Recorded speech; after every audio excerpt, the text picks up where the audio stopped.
As I mentioned in my X and Y video, Generation 6 continued with the return of the Hoenn Region in the back then extremely anticipated remakes of the Gen 3 games. Again, I remember the hype around this vividly with my friends since we were all cognizant for the originals, unlike in Gen 1 and 2, where my memories were extremely fuzzy. So let's see how they've mixed up the game. I'm going to be playing Alpha Sapphire version and doing a Nuzlocke. You know what that is by now. If not, watch my previous videos. And maybe just do it anyway so I can get the views up, haha. The start where it shows the Gen 3 sprites, music, and even has the old sound effects before it cuts to the updated intro and the then modern style is insanely charming.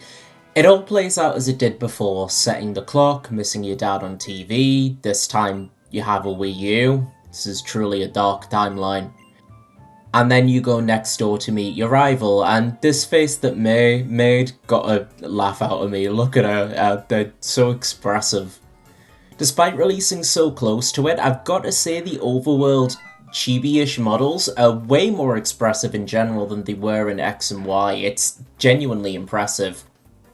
Choosing a starter was a really tough call since they're all great, I love all the Hoenn starters, but I ended up deciding to go with Trico for a specific reason that I'll discuss later.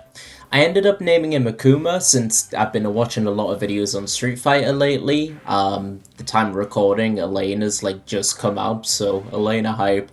I also really like how they mixed up the movement. Sneaking now has practical uses, lowering the chances of a random encounter, whereas running increases it. I know that's always been a thing, but it's much more in your face here, which I like. I also just realised at the end of Route 103, the pond that May is looking in here is the iconic pond from the intro animation in Gen 3 and in the remakes. This is cool. After our first rival battle with her, we've got Pokeballs in the Pokedex and our Nuzlocke can truly begin. My first caught Pokemon was a Poochyena I named Poochie. Guess why? And we then get introduced to a brand new mechanic, the Dex Nav. You can use it to narrow down which Pokemon will appear in the area that you're in. They'll be identifiable by unique features in the overworld, such as seeing their tail or other part of them, or it just being their shadow and you having to work out which one it is from the Pokemon cry. And if you successfully sneak up on them, they can have things such as uncommon moves, as seen with this Poochyena knowing Thunder Fang this early on. And this is really good for narrowing down Pokemon of specific natures and for shiny hunts, things like that. Speaking of Pokemon in the overworld, the little added flourishes, like seeing the wild Pokemon go about their business just as you enter and exit routes, add so much more life to each section. It's really great. Something I don't remember being in the original, but when we get to Petalburg, we see our dad Norman coaching a budding trainer on how to improve before we actually greet him. Funny that he's spending more time with some random kid than his own son, though. We meet Wally and get the catching tutorial as per usual, and I then came across Team Aqua for the first time in Petalburg Woods, and lost out on having a full team since I got a crit on the Pokemon for the area, Tailo. It's here that we get the EXP share by saving the scientist instead of the Great Ball in the original, working the same as it did in X and Y. As we leave the forest, we get a cutscene of a woman in a Team Aquagrunt uniform who seems to be watching us for some reason, and by the time I did some exploring around Rustboro in preparation for the first gym, I finally had my full team. Greedling the Wingull, which I named after the incident my girlfriend had. Her lunch got stolen by a seagull 2 days in a row. Fun fact, I actually was at a Pokemon event the week after that it happened, so I bought a Wingull plush to throw at her to recreate the trauma. Akuma the Trico, Davinki the Zigzagoon, Pim the Dustox, Poochie the Poochyena, and Bamzuki the Nincada, because Nincada does look like one. Who remembers that show? Big up Bamzuki, honestly. I always wanted to go on it as a kid. Time to take on Roxanne, our first gym leader, who uses rock types. Her design is very similar to her original, although the very subtle changes and the new pose that they gave her make her teacher-like role much clearer. Akuma tore through her team, and we get the Team Acrogrunt stealing the Devoncourt parts. We had the first death of the run here. While training up Bamzuki, a trainer's Whismer got a crit on him and took him out. It was a real shame since I was kinda hoping to get a Shedinja.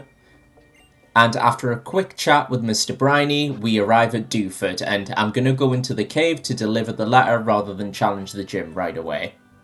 Babylon the Whismer ended up dying while I was trying to train him, which was a shame, so I put in the recently caught Salmon the Magikarp at the back as a reserve. I'll probably keep the XP share on until I evolve him, just makes it easier instead of level grinding for him.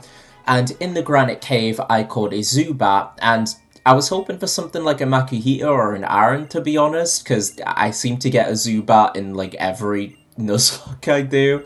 But Akuma evolved into Grovyle here, so that's cool. There's a bunch of archaeologists queuing up to investigate the cave, so I guess we do gotta beat the gym first. I don't remember there being any obstructions to exploring the cave before the gym in the GBA games though, so that's a weird little change. Pim demolished Brawly's gym, and like Roxanne before him, they really accentuate the original motif he had from the GBA games, him doing constant squats surrounded by gym equipment until you challenge him. The reason why we couldn't access Granite Cave before is because the small dungeon in the original has been replaced by a singular room, although there is a little bit more explorable once you get the bike. We find Steven pondering over an ancient mural before giving us the TM for Steel Wing because rocks and steel are his special interests. I like the cutscene, but I'm not a fan of the little dungeon here no longer being available right away. And this early in, I found the Megastone for Alakazam, so more Megastones seem to be available way earlier, which I'm really happy to see since this was a complaint I had in X and Y. We meet Archie, and his new design is peak.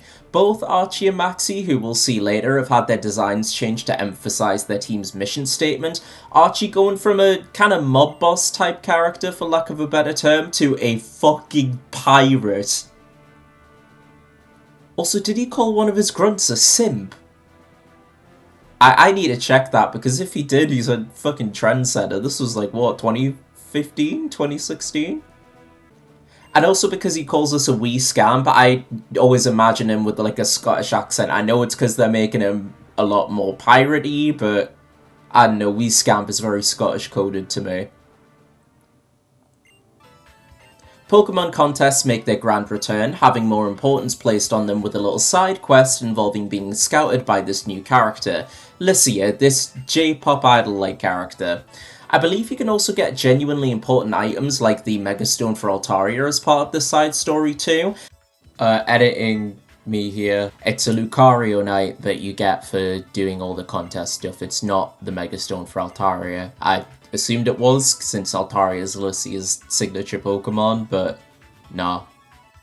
And there's the cosplay Pikachu where you can dress him up in different costumes and it gives him a secondary typing, but I'm not really going to go into that here. I'm not too fussed on contests, to be honest, but they are one of the better little side gimmicks. And of course, we have the GOAT, the Trick Master back. I used to hate him as a kid, but the premise of this dude just changing this one room around over and over for small mazes and puzzles has really grown on me. It's just a very funny scenario to think about. And I was pretty worried on this route coming up, as this is the infamous Route 110 rival battle. But thankfully, I managed to steamroll May with barely any issue. Morville City has had by far the biggest change from the original Generation 3 games to the remakes, namely it's been replaced by this giant shopping mall structure, which is fine, it ties into Watson's side story, which we'll be exploring later on, but part of me misses the old environment, likely out of nostalgia. Like before, we find Wally telling his uncle how much he wants to take on the gym challenge before we battle him, and his uncle gives us the HM for Rock Smash as a thank you, and this one employee in Morville is just the most fucking relatable NPC ever. I just had to point that out. By the time I got to Morville Gym, after some grinding and Pokemon catching, my team was Poochie the Mightyena, Pim the Dustox, Greedling the Wingull, Salmon the Gyarados, Davinki the Linoon, and Akuma the Grovyle. And Watson had me kinda nervous since half my team are weak to electricity, but thankfully Poochie crushed it with the Rock Smash. On the way to Mount Chimney, we meet Arun? I want to say his name's just like Aaron, just pronounced or spelt weirdly, but since there's no voice acting, we never hear his name out loud, so I think it's Arun. He loves secret bases, there's not much use without online components, but I do remember a great XP farm where you'd store a bunch of NPC trainers with level 100 Blissies. Good times, I can't tell you how many Pokemon I grinded to level 100 with that. And what do I say when I'm happy?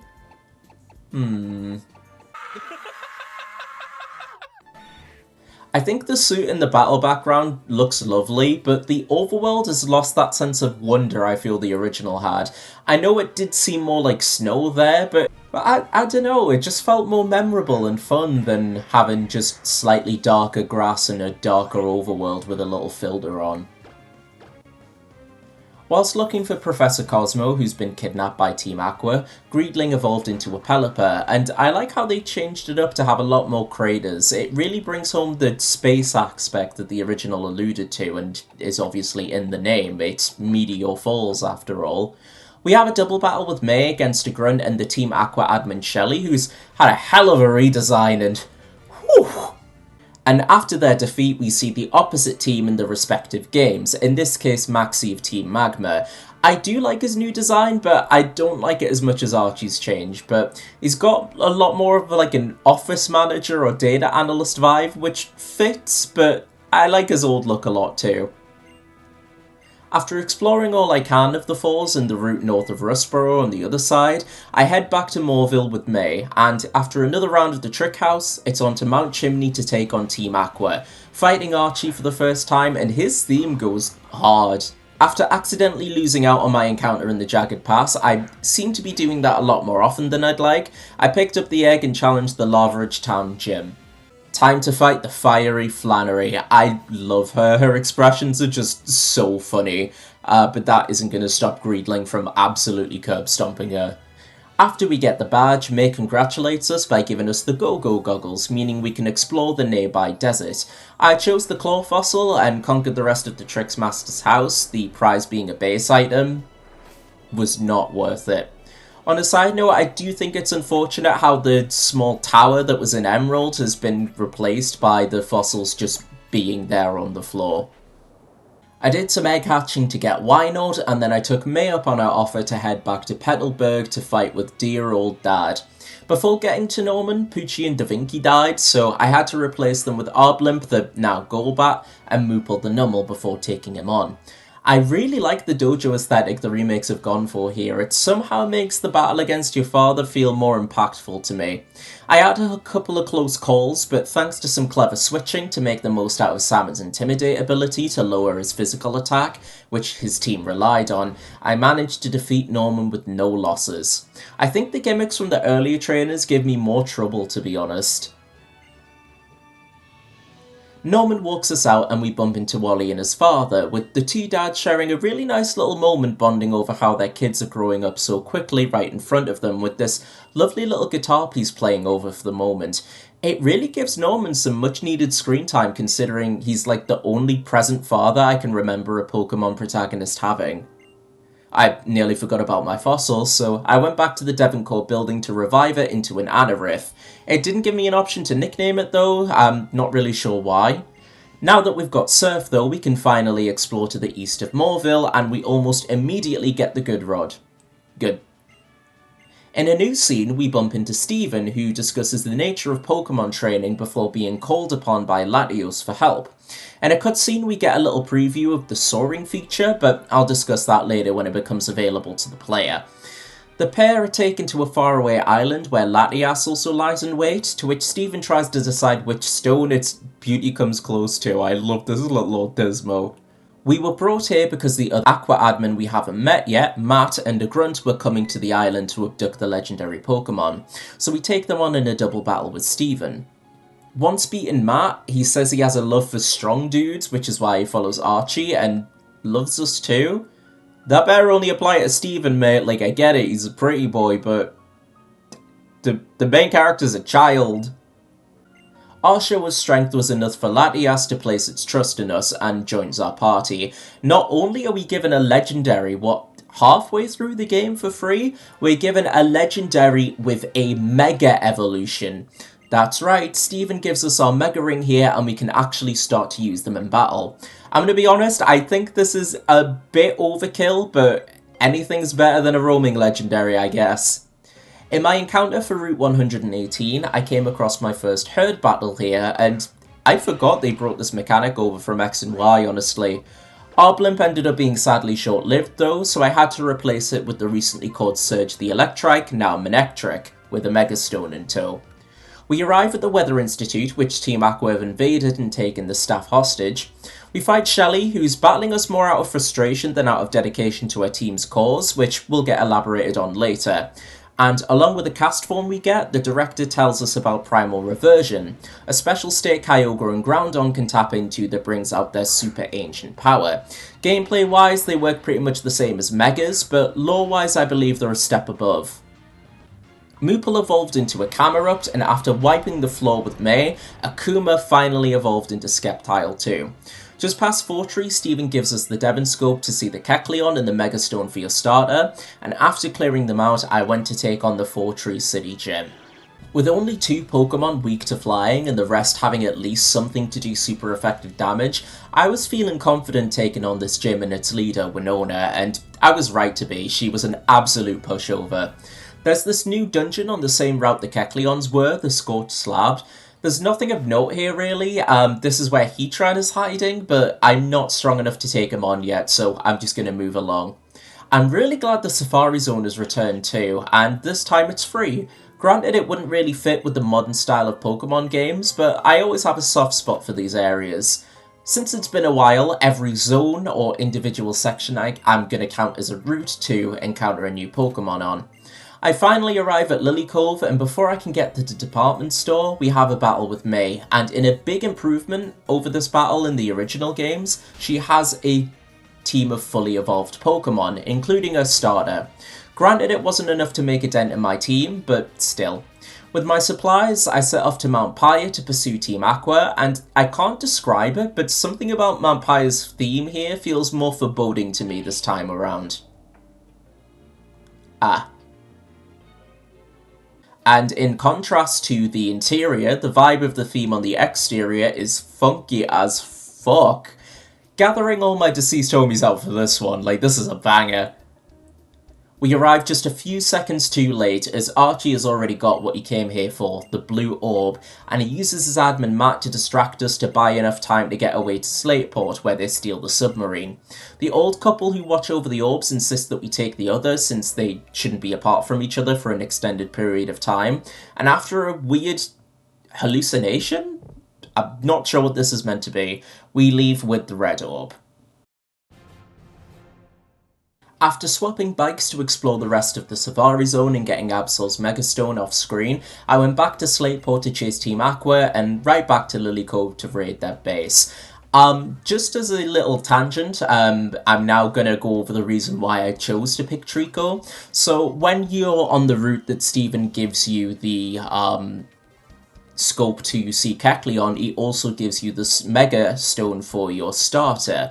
And Mega Sceptile has access to a new type, the Dragon type, and with dragons being very hard to come by in these games, the only one that you'll really get, apart from Bagon, which has a very, very low chance of spawning in a very specific area, is Swablu and Altaria, which they're fine, but you know, they're not great. There's also Flygon, but that takes a long time to train up. I just wanted access to a Dragon type for this playthrough, and Mega Sceptile's look goes hard, I'm not gonna lie, it's my favourite design out of the 3.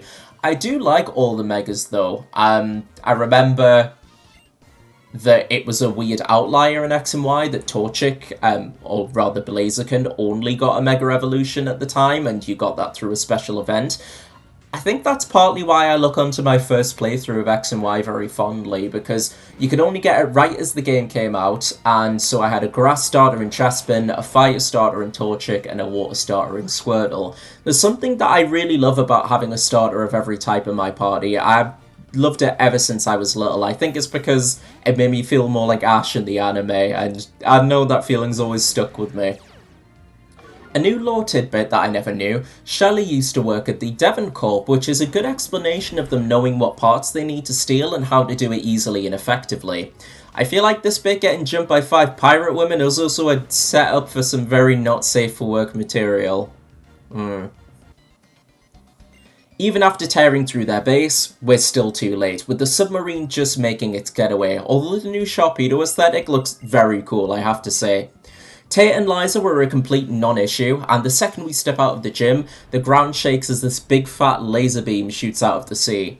Steven spots us and asks for our help since it's obviously Team Aqua's doing, giving us the HM for dive and some scuba gear.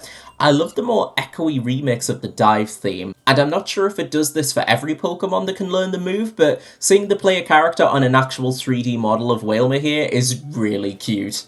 After finally tracking down where Team Aqua were hiding, since it took a while to find the base off screen, probably longer than it should, but again, that me being stupid thing is crept in, my normal team got a little bit OP, so I decided to have a few reserves so they can get some levels in. We arrived just as Archie has beaten Maxie in battle, so it's up to us to put him in his place. Even after beating him though, Archie's still dead set on using Kyogre to expand the sea. However, Shelley runs in to warn everyone that things won't turn out the way Archie envisions, and that is what she found out and grew frustrated about at the Weather Institute. And sure enough, the sheer amount of power emanating from Kyogre threatens to end all life as we know it. An interesting bit on character expansion is that Maxie and everyone else bar Archie sees that they were all stupid thinking they could control the ancient legendary Pokemon's power, and as adults it's their responsibility to fix things, but they do still need our help. Archie will come around too, he's just in shock that his plan didn't work out right now, bless him. If I remember right, in Omega Ruby they do use a remix of the original Drought/Rain theme. But here Kyogre gets his own theme, which makes sense. It fits the drought way more in my opinion, the original one. And with the encouragement of Team Aqua, Magma, Steven, the Zootopolis gym leader Wallace and May were sent into the Cave of Origin to confront Primal Kyogre. I adore how its theme has bits of the GBA soundtrack creeping in, it is excellent. But with Kyogre caught and the world saved, it's time to take on the Zootopolis gym, led by the aforementioned Wallace, who uses water Pokemon, and I gotta say, they turned up the zest meter by like 1000% for this guy, and I am all here for it. His zest wasn't enough to make a dent in my team though, and I got the 8th gym badge and the HM for Waterfall to get to Evergrande City. After the Kyogre incident, Steven also gives us the Eon Flute, which now lets us use the Soar ability that I mentioned a while back. It just completely outclasses Fly. We go across the skies with Mega Latias in a controllable little section, and we can visit any previously discovered area in Hoenn, and it includes secret new areas exclusive to the soaring ability. However, I'll expand a little bit more upon this in the post-game, but there's this area called the Nameless Cavern, which has a portal that when you interact with it, a legendary Pokemon pops out, in this case being Mesprit. I finally arrive at Evergrande City to go through Victory Road, and I had to switch my team up a little bit so I can have all the HMs required to explore it. Really, the only difference was having a Pokemon that knows Waterfall. Uh-oh, did he just call his partner Milady? That is a Redditor right there, a Reddit goal for you. And now for one of my favourite additions to Omega Ruby and Alpha Sapphire. Wally lies in wait for you at the end of Victory Road rather than at the start, talking about how meeting you has helped him give him the resolve to travel the region, and now at the cusp of the Elite Four, he wants to show you just how far he's come. In this amazing setting of the Blowing Flowers and this insanely good score to accompany the fight, I've heard theories that he's been spurred on to do this because of his illness being terminal and he doesn't have long left, as apparently that's what these particular flowers symbolise, but I think that's looking into it a bit too pessimistically. I personally view it as the thematic death of his old weakened mindset self. even with much less experience and his illness to contend with, he's managed to get as far as the player character has, and I think that's very commendable. This small but meaningful expansion to his character arc took him from a forgettable NPC, in my view, to one of the best rivals in the entire franchise.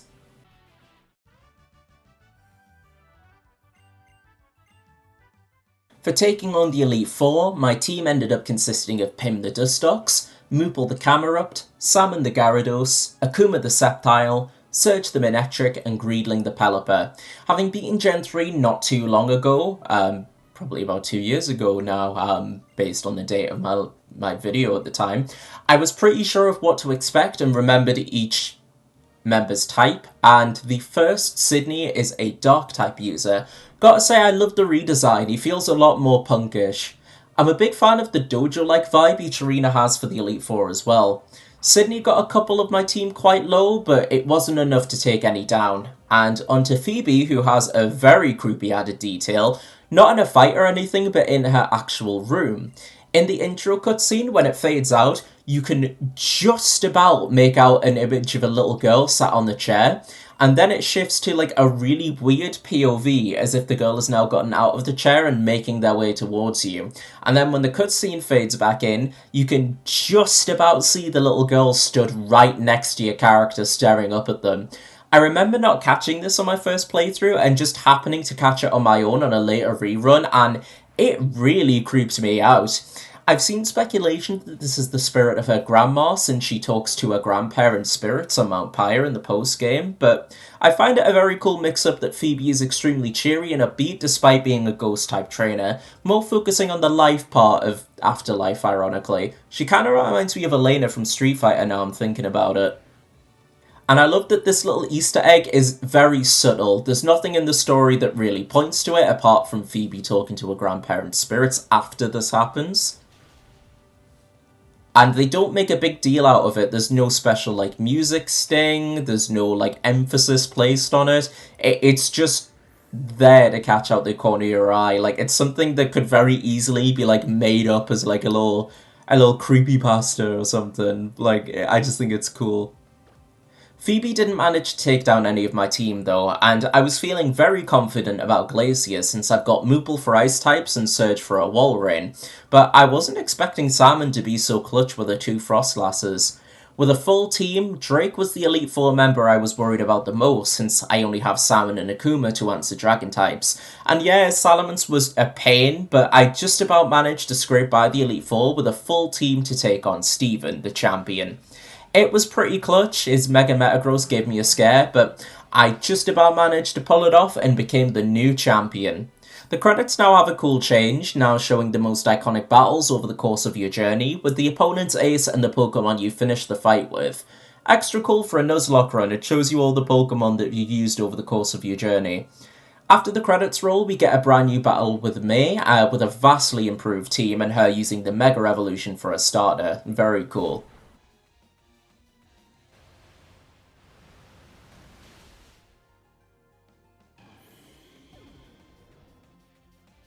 We get an extra cutscene with some scientists freaking out over a space anomaly, and we see the woman in the Team Aquagrunt uniform who's popped up over a couple of times over the course of the game. This disguised woman is Zinnia, and she'll play a key role in the Omega Ruby and Alpha Sapphire post-game, entitled the Delta episode.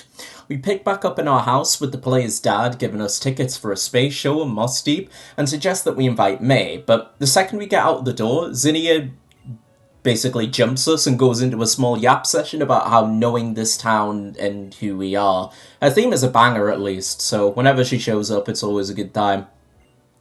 However, when we go to ask May to the show, we find out that Zinnia broke in through her window and took her Mega Stone off her, and that she's going to Petalburg next.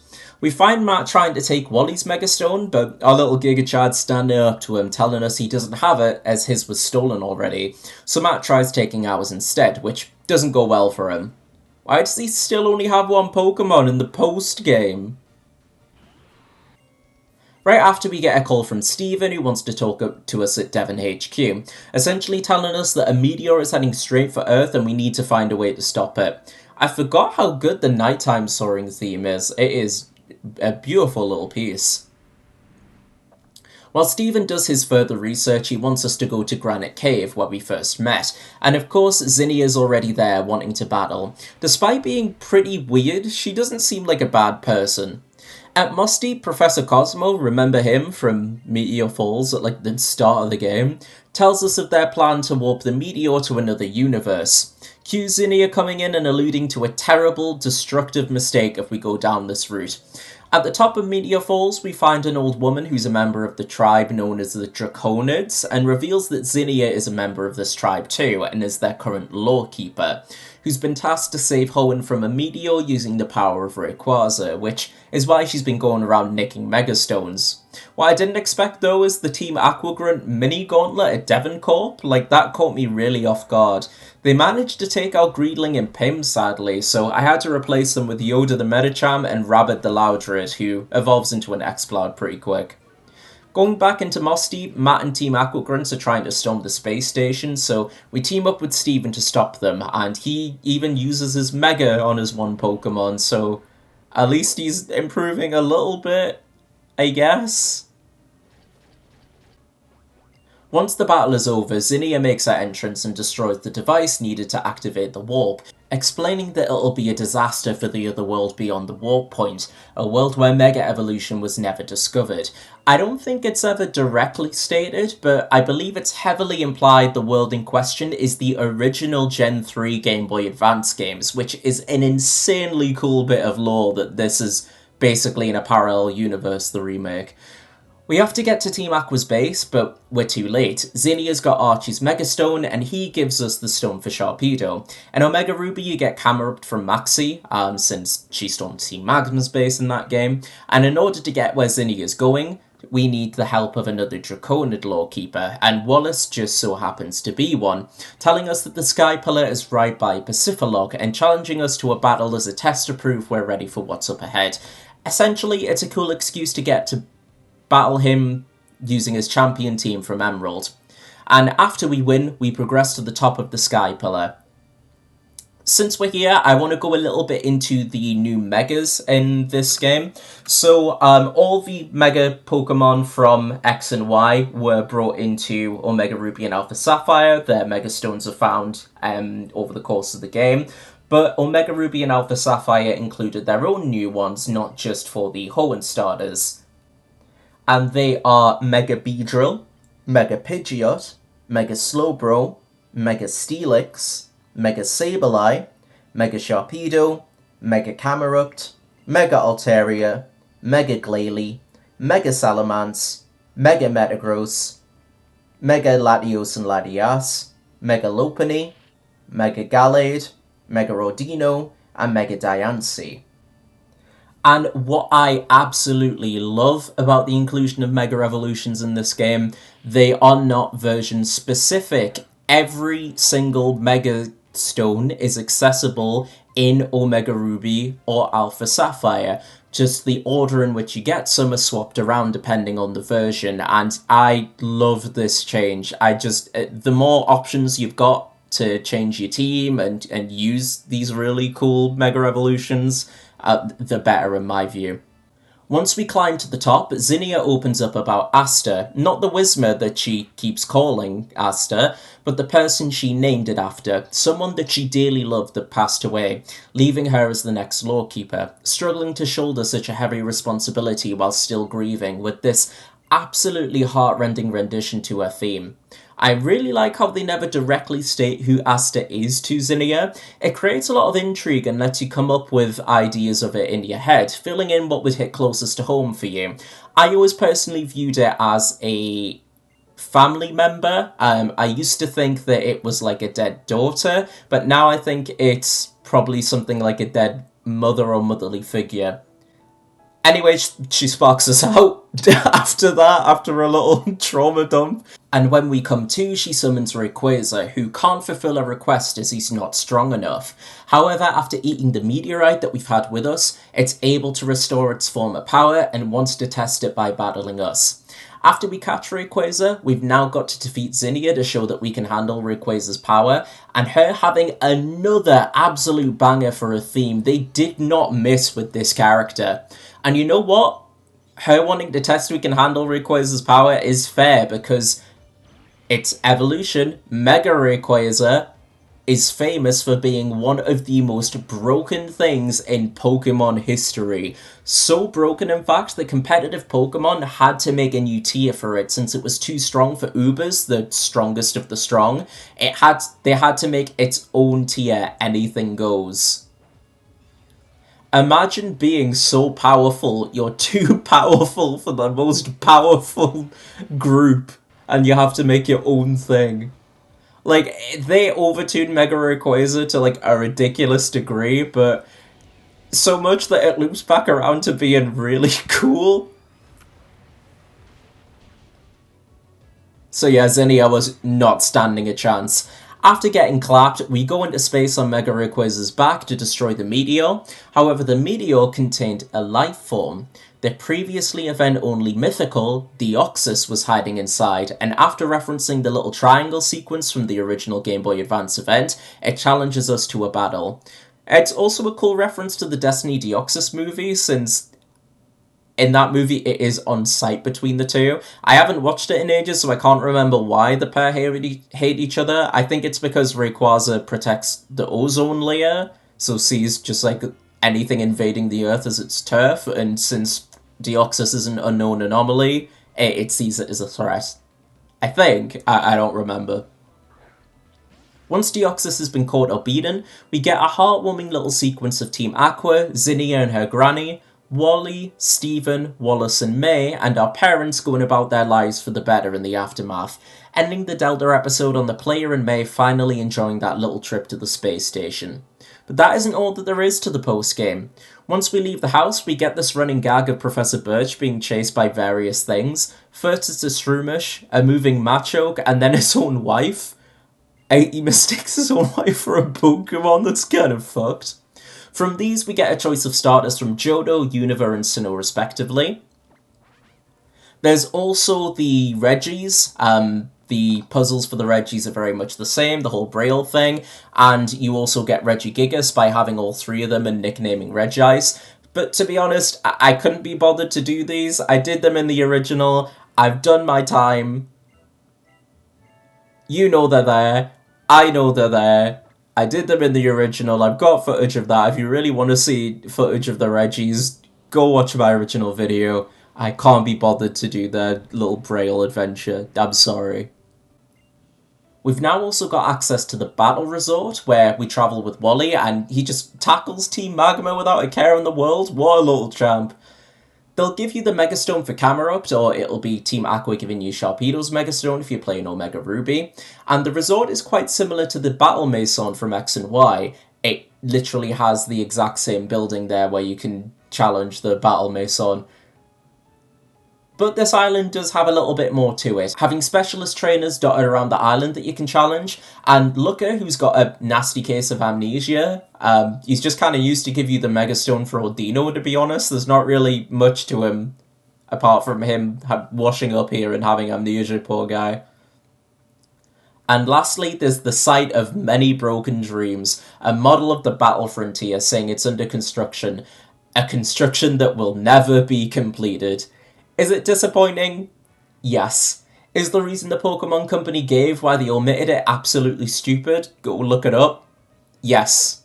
But you can't say that this postgame isn't filled to the brim with extra content, so I can personally give it a pass.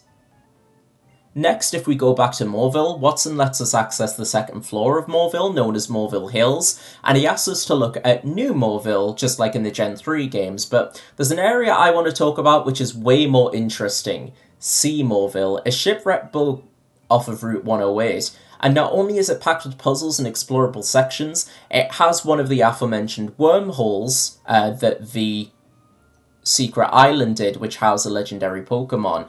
There's loads of these dotted all around the world. They're usually in that Secret Island, and it spawns a random legendary from past games every day, but you can only use it once a day, and I'm not playing the game for like 3 weeks because there's 30 of them. Some are version exclusive. Alpha Sapphire, you find Lugia in the Sea Morville underside, and in Omega Ruby, you find Ho-Oh at the deck. Oh, I forgot to mention about Latios and Latias as well. You find the other Pokemon in the other games. So Latios and Omega Ruby and Latias and Alpha Sapphire. Mesprit isn't the only of the Lake Trio to appear in the wormholes. There's also Uxie and Azelf. And when you have all three of those in your party and use the soaring ability, there'll be a hole in the space-time continuum that you'll need to go to, and you'll fight Palkia and Omega Ruby and Dialga and Alpha Sapphire.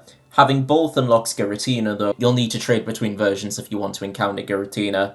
If you have 3 Pokemon with max effort values in your party, you'll get access to a new soaring place called the Pathless Plain, and that's where you can find the Swords of Justice for Rizian, Terrakion, and Cobalion. They're not version exclusive, but you can only find them in specific days for some reason. Cobalion's on Sundays, Wednesdays, and Fridays, Terrakion's on Tuesdays and Saturdays, and Virizian's on Mondays and Thursdays. I don't know why they have a specific schedule, they are not that important.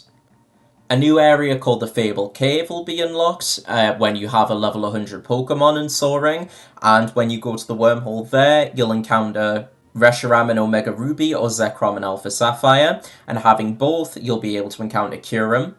Having Lugia or Ho-Oh in your party opens up a new area called the Trackless Forest, and you can encounter the legendary dogs, but again, these are time specific. You can find Raikou between 0 and 20 past, Entei between 20 past and 40 minutes to, and Suicune 40 minutes to the hour. I don't know why these are time specific, guys. You are also not that important. You do not have busy schedules that you have to be this specific for. At least with the Swords of Justice, they have whole days. Come on now, this is silly. And having Cast Form on your team will summon a big storm cloud outside of Fortree City, and you can use that to encounter Tornadus and Omega Ruby and Thundurus and Alpha Sapphire, and having both in your party, you'll be able to battle Landorus. And Mirage Island will spawn Cresselia next to Evergrande City, but this is just a completely random chance. I don't like that. Make it so you have to do a specific thing like the rest of them.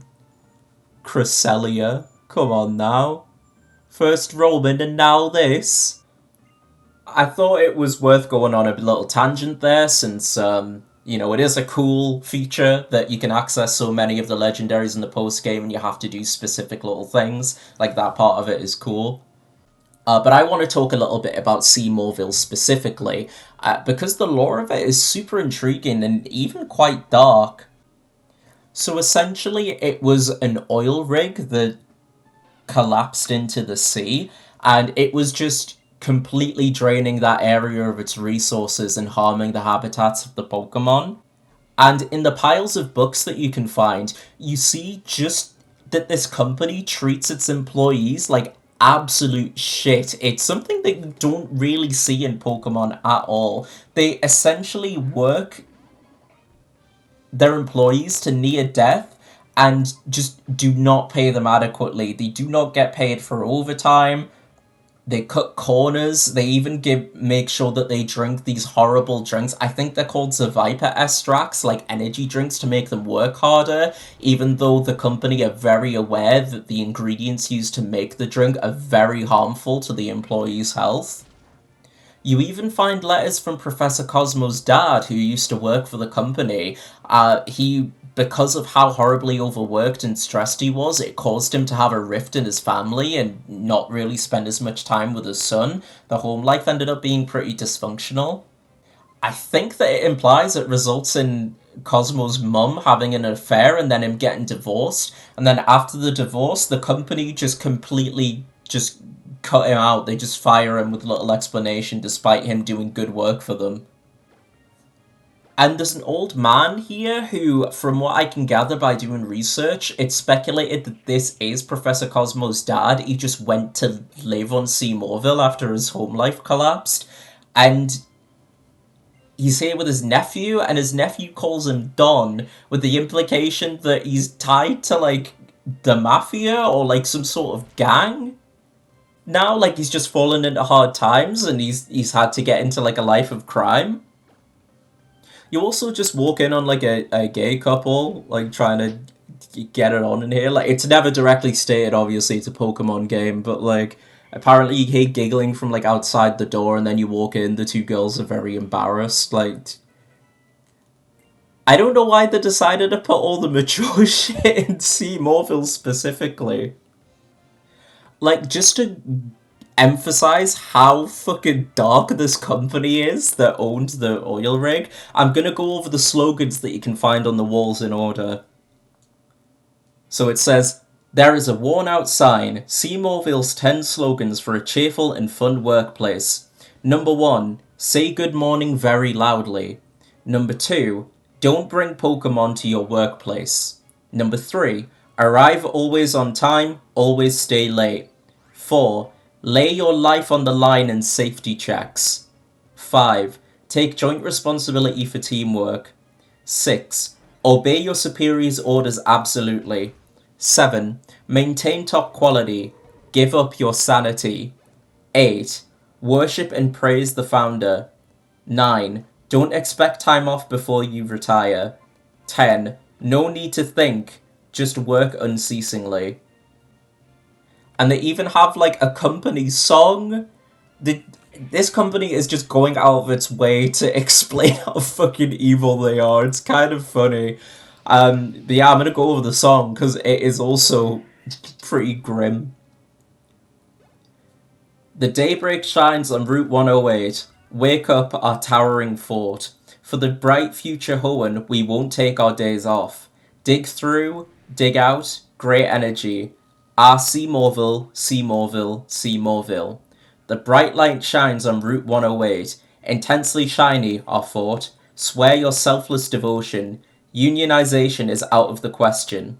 Dig through, dig out great energy. Ah, Seymourville, Seymourville, Seymourville. Darkness descends on Route 108. Tonight again sleepless, our fort. Drive away our competitors. We won't take our overtime pay. Dig through, dig out great energy. Ah, Seymourville, Seymourville, Seymourville. And it's here you can fight Spiritomb, which famously has 108 tormented souls trapped in it, specific. I think it's 108 or 110, I can't remember. It has something around that number anyway. So I think the implication is a lot of the workers died, and their regrets and anger, like, attracted Spiritomb. It also expands on Watson's character, since in little pieces of paper you find in Seymourville as well, you find out that he used to work for this company and realizes the harm that it's doing to both the people and the environment, so tries to raise a complaint internally to get things changed, and because of that they see it as a betrayal and end up pushing him out of the company. But he eventually does get Seymourville shut down, and now it's used as a natural habitat for water-type Pokemon. So it's cool that in the end he did get the last laugh there and managed to make it somewhere where the Pokemon and the environment can use it as a place to exist. I really like that little bit of detail. That is to say, Seymourville's probably the best thing to come out of Omega Ruby and Alpha Sapphire, in my opinion. It is the best new added thing, it's the best dungeon, it's got the most intriguing lore. Like, I just absolutely adore this place. Game Freak and the Pokemon Company knocked it out the park when, like, constructing this particular area. I wish there was an area like this, not like a shipwrecked thing specifically, but like an area as detailed and has its own contained story that does tie a little bit into an existing character's backstory or the world in general, and like every Pokemon game. Like, this is just elite writing. Whilst there were a couple of small missteps, Omega Ruby and Alpha Sapphire absolutely knocked it out of the park in my view, easily being the best games Generation 6 had to offer, and quite possibly being the best 3DS Pokemon games. Very much up there with their previous greats, standing side by side and complementing the original Ruby, Sapphire and Emerald excellently, by doing their own unique reimagining that manages to fit in well with the established settings, exactly like a good remake should do. But I'd like to know what your thoughts are on Omega Ruby and Alpha Sapphire, and Gen 3 and Hoenn in general. If you liked the video, then please leave a like, please leave a comment. What did you like about the video? What do you think could be improved on? And if you want to see more videos, then please subscribe. But I want to thank you all for watching, and I'll see you all in the next video. Bye bye.